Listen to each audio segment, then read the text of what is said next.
So next we will discuss a distribution of financial power between center and states. This is governed through part 12 of the constitutions under article 268 and 293 of the constitutions. So distribution of financial power between the center and state is also aligned with the legislative power of center and states. As we know that the state has a legislative power to legislate on the subject matter, those which are enumerated under second list of the 7th schedule, and similarly the union has a power to legislate on those matter which enumerated in the first list of the second schedule. Clear? So it empowers the state as well as it also empowers the union to legislate on certain matter. But there is slight difference between the power of taxations between center and state. Now if we talk about the state power, so state has an exclusive power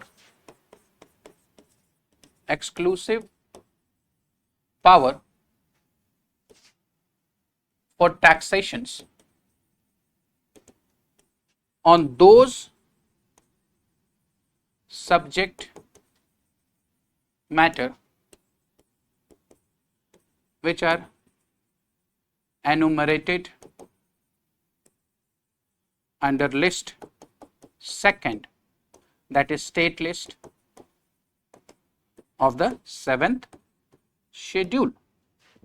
Exclusive power means, it means that the state is empowered by the constitutions that they can proceed, they can impose taxes on those matter which comes under the state list. They can collect those taxes and they can use for themselves. There is no need for the distributions of those taxes. They have an exclusive rights over, they have an exclusive jurisdictions over they have an exclusive right over those taxes. But the constitution talks about the union taxation policy in a different way. It says that the union can extract or can impose or collect taxes on those subject matter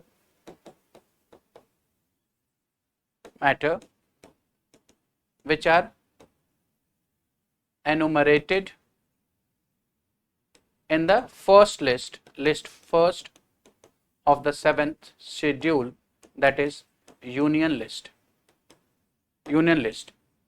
But it does not come in exclusive jurisdictions unlike the state. It means whatever the proceed of the taxes by the union on the union list, on the union subject matter, is to be shared or distributed either wholly or partially between states.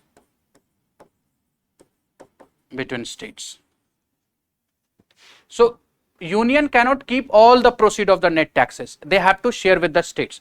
Either they can share the whole taxes collected on those subject matters, or they can partially they can distribute it to the states. But in the state matter, the states have an exclusive jurisdictions. They have the exclusive rights over their taxes. They can keep all the taxes which they impose on the state list. They proceed from the state list. They collect the taxes on the matter of the state list. They keep all those taxes with them. This is a taxations distributions between state list and union list. When it comes to the third list, that is concurrent list. So there is no taxations is been given under the taxations list. So no taxation included in the concurrent list. Not included any taxations. Clear? Now we will see those taxes which is to be imposed by union but is to be shared with the states.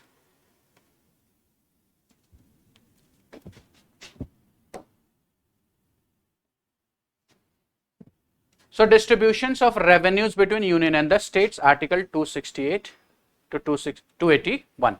So there are 5 types of taxes or grant that is to be shared with the union states or between the states. The first says that article 268 says there are certain duties or taxes that is levied by the union, imposed by the union, but union is not responsible for the collections and proceed of those taxes, but it is collected and appropriated by the states. So there are certain states, certain taxes, like for the stamp duty, tax on the stamp duty imposed by the union, but it is collected and appropriated by the state.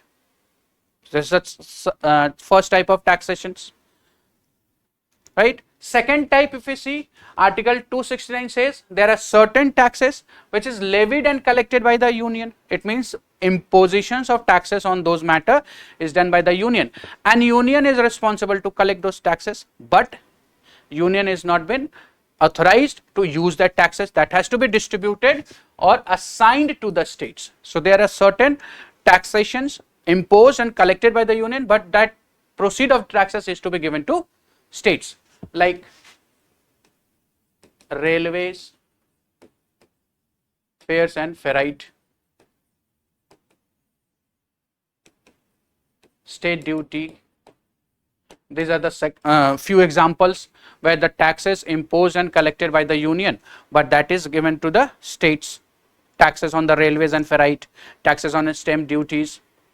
Why that is to be assigned to the states? Because we have seen in the directions given by the state union to the state that the maintenance of the railway is responsibilities of the state, and the constitution says that while maintaining any or maintaining the railways or anything that incurred, the expense incurred by the state has to be given by the union.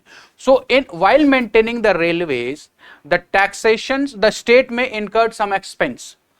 So from where they can get that expense? The union taxations policy. They will get a net from the union taxations. So these are the examples where the taxes levied and collected by the union. Now there are certain taxes, that is taxes levied and distributed between union and the states.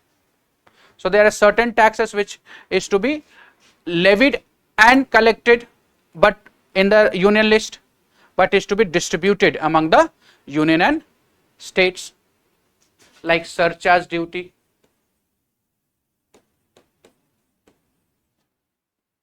so surcharge duties are to be taxes levied on the union list, but that has to be distributed among the shared between the union and states. Now there are certain other taxes for the purpose of union which the union can use the taxes, right? Like cess, we can say that. So it can keep the cess, surcharge also on the certain matters it can keep with them for their purpose, because union also requires and finances to run the country. Clear? Now the another in the line where the taxation revenues is grant in aid. Now we know that grant in aid is some kind of financial help which it does not require to be paid back an interest fee. So grant given by the union, there are some specific reasons or there are certain areas where the state is also empowered to provide the grant. So if we see the types of grant, so there are 3 types of grant we can talk about. 3 types of grant provided. The first grant in aid given to Assam, the state of Assam, Bihar, West Bengal and Orissa. So why they have been given with the taxations, grant in aid? For the export of fiber.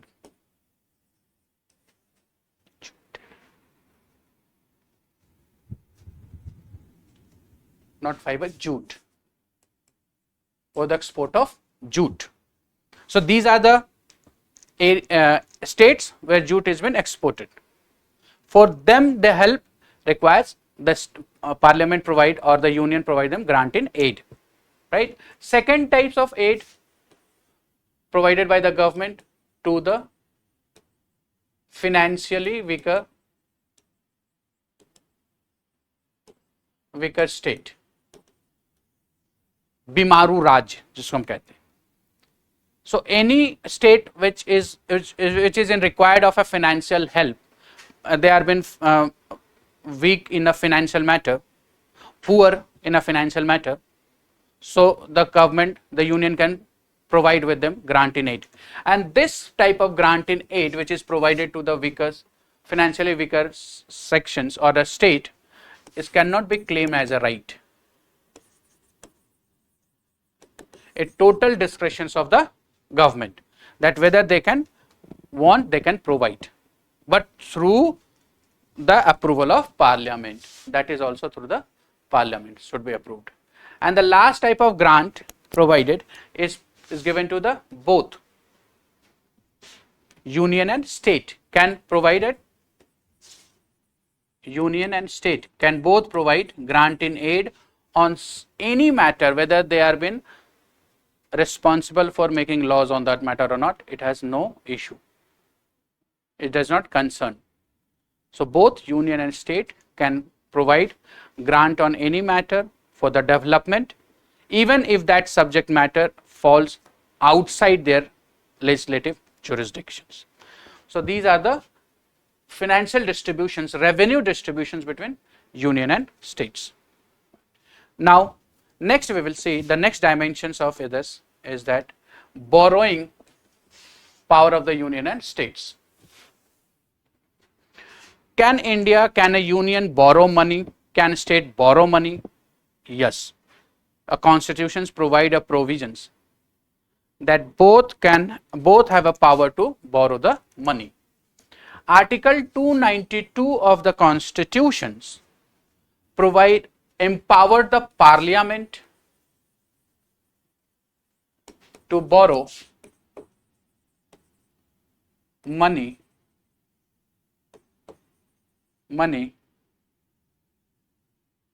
against consolidated fund of India. So union can borrow money against the consolidated fund of India, and that within the country, that is inside India, or outside borrowing can also be done.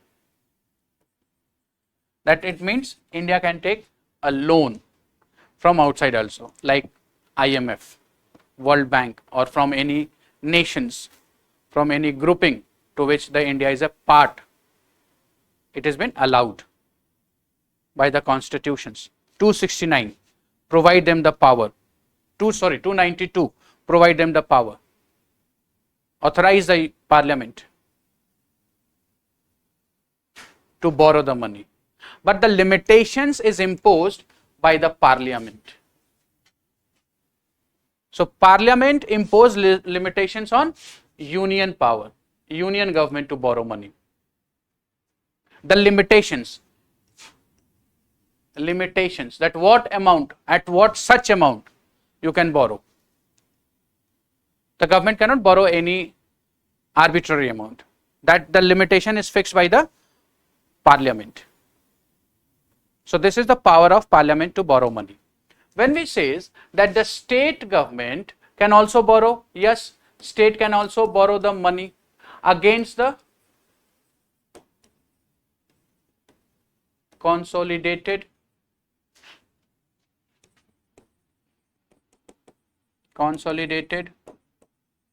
fund of state, but the state can borrow only in the India. State has no power to borrow money outside India.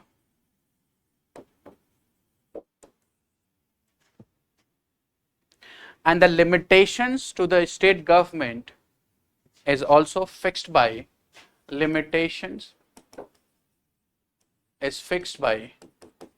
state legislature, that what amount it can borrow from India within the country.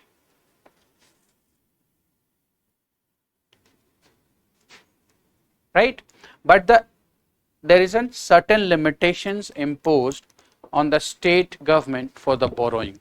So this provisions of 293, which empowers the state that they can borrow any amount of money from the Indian government, from the India, inside India, not only from the union government, from anyone, but within the territory of India. It cannot borrow money outside India. Only the union government is empowered by the Constitution's 292 that they can borrow money, but the limitations of borrowing has been fixed by the parliament, that what amount it can borrow against the consolidated fund of India.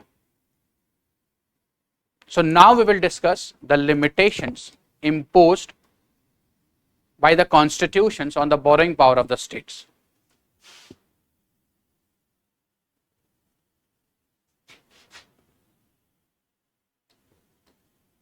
So limitations on borrowing power of states. Do the states have an unlimited power to borrow? No, there are limitations, but these limitations are constitutional in itself. The first, the Constitution restrict the state, that state cannot borrow money from outside India. State is allowed to borrow money only in the India. It cannot borrow money from outside India. Only the union government is authorized to borrow money from the India, outside India, not the state. Second, limitations, constitutional limitations on the borrowing power of the state imposed, but that the limitations is fixed by the state legislature.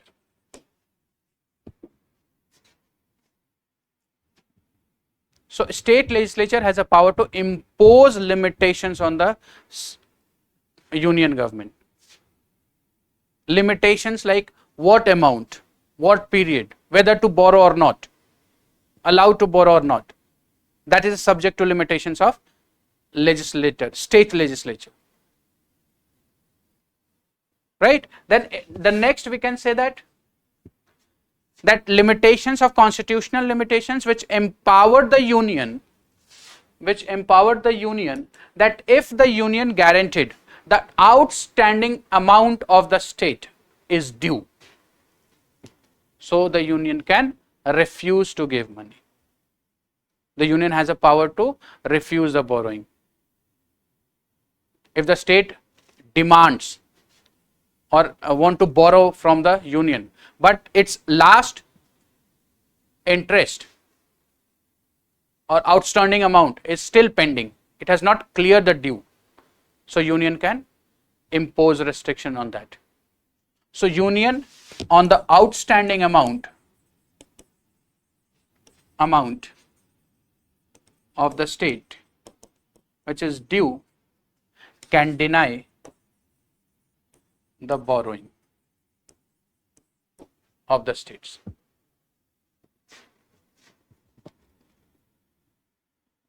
Clear? So these are the restrictions, limitations imposed by the constitutions on the borrowing power of states. So this is what we have started with the center-state relations. We are ending on the distribution of financial relations, the holistic dimensions of the federal relations, federalism we have discussed in the sessions. Hope you like the sessions. Thank you.